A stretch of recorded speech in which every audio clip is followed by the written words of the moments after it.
I'm Wonderbeard the Pirate, here to show you on a vlog by vlog daily basis how you can turn trash into cash, how you can turn junk into joy or something to be displayed. I'm Wonderbeard the Pirate, all here to help you. Chug. Oh, my love, for the first time in my life. Mm-hmm, mm-hmm. Oh, my love, for the first time in my life. My eyes are open. I see the sky. Oh, I see the sky. Everything is clear in my dreams. Hello, everybody, it's me again. Wonderbeard the Pirate. Hello, folks. Hi, it's me again. It's still dark before the sun rises. It's me again to vlog you day by day, every day to help you, turning trash into cash and junk into joy. Remember, we will always start from the beginning because we can start from the end. How do you do? I do it well. So before anything else, I'd like to announce that I was singing one of my favorite songs about the late John Lennon, who will be celebrating his 30th death anniversary this coming December 8, 2020 pandemic worldwide. Fine. I wonder what this Yoko Ono will be preparing, okay? Just check YouTube and the daily news to find out what will happen, okay? So, but before anything else, we will now have our English lesson. Boom. Okay, one of my Wonder mates private messaged me saying, Wonderbeard, tama ba to? Tama ba tong each and every one? You know, I always hear that. And I always read that. Each and every one of you will get a Sputnik 5 vaccine. How about that, no? Each and every one will be given a vaccine by next year. Oh, imagine that. That's nice. Para ma-normalize na naman yung ating pandemic world. Okay? Right. All right. Now, you ask me, is this correct? The answer is yes, it's correct. Tama po ang grammar na yan. Pag sinabing each and everyone, pag sinabing each, bawat isa. Pag sinabing everyone, lahat-lahat na. So, they're just saying na lahat. Hindi pwede yung each and one by one. Yun talagang maling-mali yun. That's really wrong. So, each and everyone. Okay, folks? Now, remember, like I told you, the better person you are if you have good English grammar. It will help you in many ways and situations, including great wealth. Okay? Just be matyaga. Read English books, magazines, stories, and watch English YouTube, and you will learn something about, more or less something about this English. Okay, folks? So, that's our English lesson. Now we go to our supporting vlog features. Okay, support number 1. You know, this magbobote came to my house, to my front yard, and sold me this figure. Look at that, no? He's an action figure. Sa wrestling siguro. Oh, wrestling, tama. And may year ba siya? I can't read it, no? The year is made in China. I don't know. Siguro mga 1980s to 1990s to. Astig ang dating niya, you see? I wonder what this guy wears when he sleeps. Ganyan din? I don't know. Okay, what's wrong with it? Something is wrong, okay? Do you see it? Boom! Do you see it? That's right, folks. You're correct. Your eyeballs are correct. Nawawala pa yung kanyang isang arm. Naging armless? No, pag armless, wala ng arm. Pero armless. Kailangan hiwalay mo. Arm hyphen less. You see? Now, binili ko pa rin kasi maganda ang kanyang pagkagawa eh. And who knows, baka I could improvise an arm. Kukunin ko yung arm ni Jollibee, tapos like, salpak, yeah, pwede na. Joke lang. Okay? Alam mo, this is not the first time na naka-receive ako ng junk items na kulang-kulang. Especially the arm. Okay, example ko this, no? Yun, I got this Popeye the Sailor Man. You see? Kulang yung kanyang isang arm at saka yung lower part ng kanyang other arm. Okay? I'm strong to the finish because I eat me spinach. I'm Popeye the Sailor Man. Poop, poop. Yeah, see? Kuha-kuha, no? Fine. You see? Pipe. Yun. And then, meron pa. There, you see? We got this Robocop. Action figure 12 inches. Ganda niya, no? It's complete, kaya lang, wala siyang lower arm. Ayun, ha? Lower arm. Armless, lower arm. Ayun, you see that? Sayang. Maganda siya. Siguro nung bago to, meron pa siyang gun. See? See this part over here? Saan ba yan? Dito. I'll just check it, folks, no? Pasensya na if I can find it on time. Ayun, see? I opened it. Ito po yung part na nilalagay ang kanyang gun. Yung magano siya, di ba? Kaya lang, wala na eh. So, I'll try to restore this. Ayokong ibenta, ayokong itapon kasi very nice for display. So, try to imagine, naka-display itong tatlo sa glass case. Nakasakay ito nakalagay sa glass case. And then, pag nakita ng mga bisita, sasabihin na, uy, look, Wonderbird, ang ganda nun. Alin yung glass case? Hindi.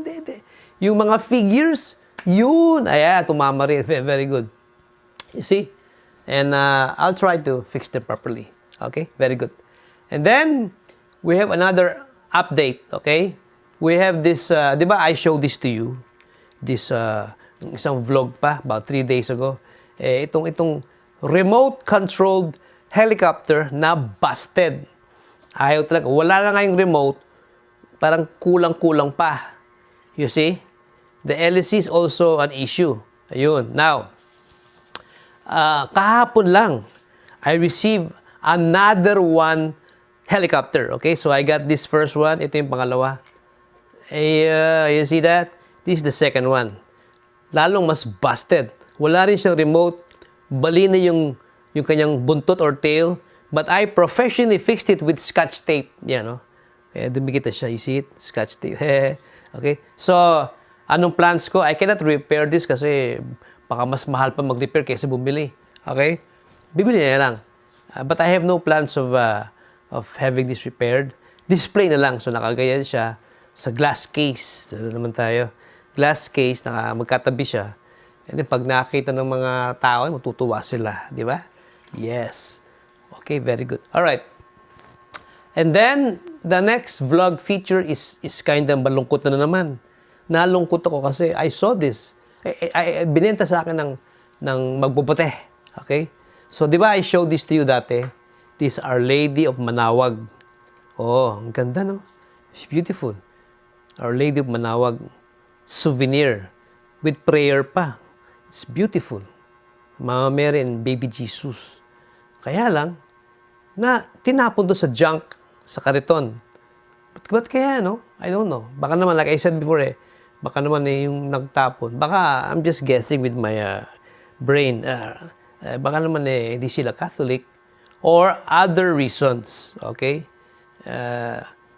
Then, kahapon, I got this. We have this rosary. Beautiful rosary.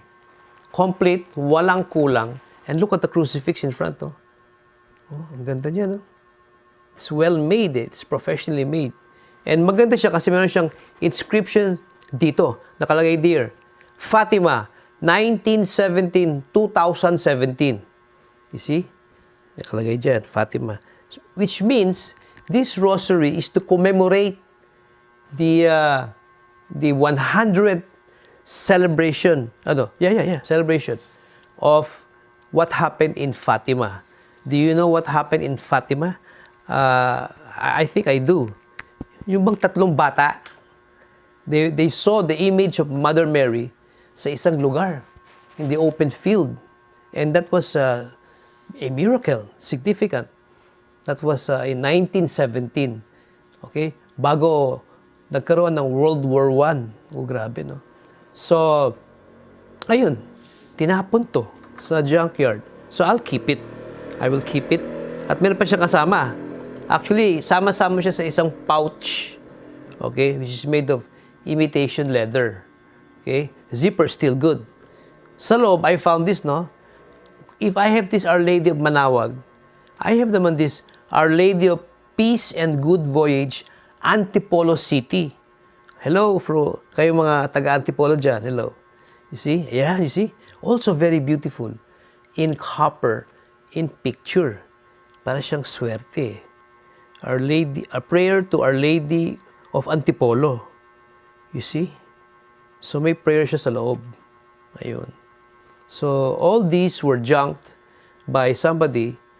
Siguro may reason sila. Pero next time, wag na lang i-junk. I-set aside na lang. Itabi na lang. Kasi respect for other religions. Di ba? Okay? Fine. Yun. So, meron pa. Sa loob ng pouch, I found this scapular. Alam mo yung scapular? You put this para siyang necklace around your neck. Ito sa harap, ito sa likod. Okay? Nakalagay, Our Lady of Mount Carmel. Ayun. Whosoever dies, kunyari, nakalagay, meron siyang message. Whosoever dies wearing this scapular shall not suffer eternal fire. Our Lady's scapular promise. Ibig sabihin, pagka suot mo to at biglang namatay ka, hindi ka pupunta sa hell. You'll go to heaven. You see? I'd like to wear it, kaya lang maybe next time. Okay? I pray na lang. Yan. Sa pouch. So, sama-sama natin ilagay sa loob. Kumasya lahat. The rosary, I'll place it later. Okay? Fine. And now we come to our main vlog. This was sold to me about 2 days ago. Alright? And I bought it kasi kailangan yan eh. It's good to be resold, pero mostly I will just I will keep it. Okay? So, alam nyo, konting background. About 2 months ago, vlinog ko yung mga lumang telepono, old telephones. And I got this classic black rotary phone. Yung bang nakaganyan ka. Hello? Jollibee, isang cheeseburger with cheese, isang ice cream na may ice, at isang Coke float na may Coke. Yun, okay? Ay, wrong number pala. You dial the number here that you like. Kaya nga black rotary phone. Dapat mabilis ang pagbalik pero hindi na eh. Okay? Ayan. Hindi ko siya binenta kasi maganda ang antique value for display. And then, I also showed this. One of my favorite antique phones, yung donut phone. Bakit donut? Shaped like a donut, di ba? So, you pick it up like this, then you place there, and then, hello, 911? Gusto ko mag-report, may dalawang nagsasabunutan dito. Opo, nag-aaway sila. Okay, thank you. Wrong number pala. Okay. And then, it's also a rotary dial. Let's see if it works na yung rotary. Okay, yan. So, gagawin tayo. And then, oh, look, bumabalik siya. O, yan. Kaya nga rotary dial eh. You see? So, I don't want to sell it kasi this is a very strong display value. Okay? Yun.